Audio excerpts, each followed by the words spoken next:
আসসালামু আলাইকুম প্রিয় শ্রোতা বন্ধুরা। শৈশব নিয়ে কিছু কথা বলি। মানুষের জীবনে শৈশবের তো অনেক মজার ঘটনা থাকে। কাজ করার ফাঁকে একটা হঠাৎ ঘটনা মনে পড়লো, আমি আমার অফিস ইনচার্জ ইমরান তালুকদারের সাথে শেয়ার করতেছিলাম।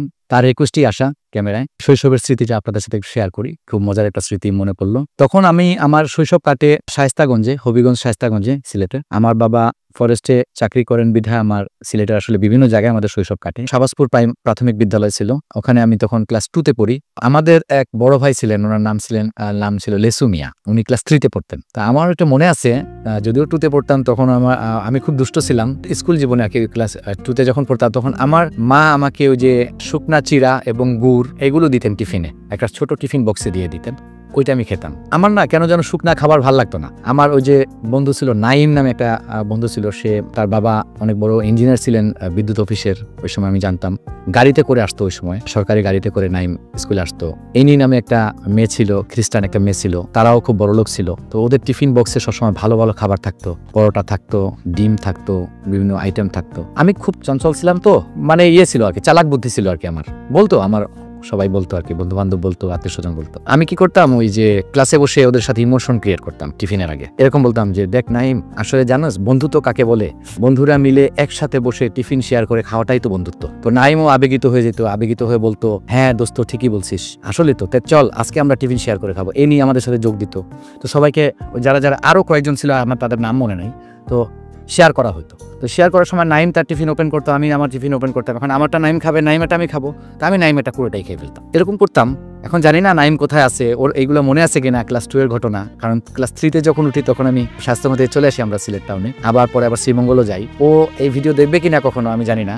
যদি দেখে থাকে তাহলে নাইম, তোমার কাছে আমি দুঃখিত যে আমি সময় তোমাকে ইমোশনাল ব্ল্যাকমেল করছিলাম বন্ধুত্বের দোহাই দিয়ে। তো যদি এখন তুমি আমার ভিডিও দেখে থাকো তাহলে তোমার কাছে একটা রিকোয়েস্ট থাকবে, তুমি আমার সাথে যোগাযোগ করবা। এবার আমি রিয়েল বন্ধুত্ব তোমার সাথে করতে চাই, কারণ ওই সময় আমি তোমার সাথে চিট করছিলাম। আর লেসুমিয়া ভাই যে, ওনার যে ঘটনাটা আমার মনে পড়লো, যেটা নিয়ে আমরা একটু আগে হাসাহাসি করলাম আর কি ইমরানের সাথে, সেটা হলো যে তার নাম ছিল লেসুমিয়া। ওই সময় এক ধরনের আইসক্রিম পাওয়া যেত।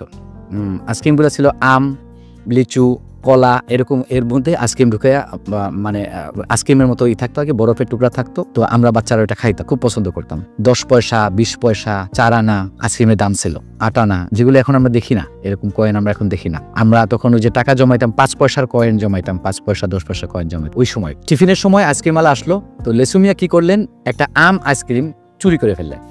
এখন চুরি করে ফেলছেন, আমরা সবাই দেখছি, আমরা কিছু বলিনি, উনি প্রায়ই চুরি করতেন। তো সবাই যখন আইসক্রিম কিনতেছে, আইসক্রিম আলার চোখ ফাঁকি দিয়ে উনি একটা আম নিয়ে গেছেন, নিয়ে তো খাচ্ছেন। এর মধ্যে আইসক্রিম আলা ওই দিন ওনাকে ধরে ফেলছে।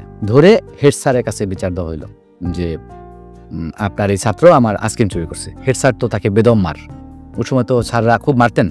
এখন জানি না, এখন তো প্রাইমারি স্কুল লেভেলে এখনকার বাচ্চা কাচ্চারা আসলে ওইরকম শাসন দেখে নাই টিচারদের, আমরা যেরকম দেখছি। আমরা সবসময় বেতের ভয়ে থাকতাম, মারের ভয়ে থাকতাম। যদিও জীবনে আমি কখনো মার খাই নাই, বাট ভয় থাকতো, আতঙ্ক থাকতো। লেচুমিয়া খুব মার খেয়ে কাঁদতেছে, স্যারের খুব মায়া লাগলো, আমাদেরও খুব মায়া লাগছে। তো স্যার কি করলেন, নিজের টাকায় একটা আম আইসক্রিম কিনে লেচুমিয়াকে গিফট করলেন। তো লেচুমিয়া ওইটা চুপচুপ করে খাচ্ছে, আর স্যার ওইটা দেখে বলতেছে, লেচু আম খায়। তো এই বিষয়টা আমি যখনই মনে পড়ে আমার জীবনে, আমি খুব লাগে যে লেচু আম খায়। তো মানে আমি আমার বড় হয়ে আমার ইঞ্জিনিয়ারিং পড়ার সময়ও আমার বন্ধুদের সাথে এই জিনিসটা শেয়ার করতাম, অনেকের সাথে শেয়ার করছি যে লেচু কিভাবে আম খায়। মানে বলতাম এভাবে, শুরু করতাম এভাবে যে, জানিস লিচু কিন্তু আম খায়। তোরা বলতো কিভাবে, তখন এই ঘটনাটা বলতাম, ওরা সবাই হাসতো। আজকে ইমরানকে বলায়, ইমরানও হাসলো। তো এর জন্য ভাবলাম যে আপনাদের সাথে শেয়ার করি, আপনারা আমার হাসির অংশীদার হন। ভিডিওটা দেখার জন্য আপনাদের ধন্যবাদ।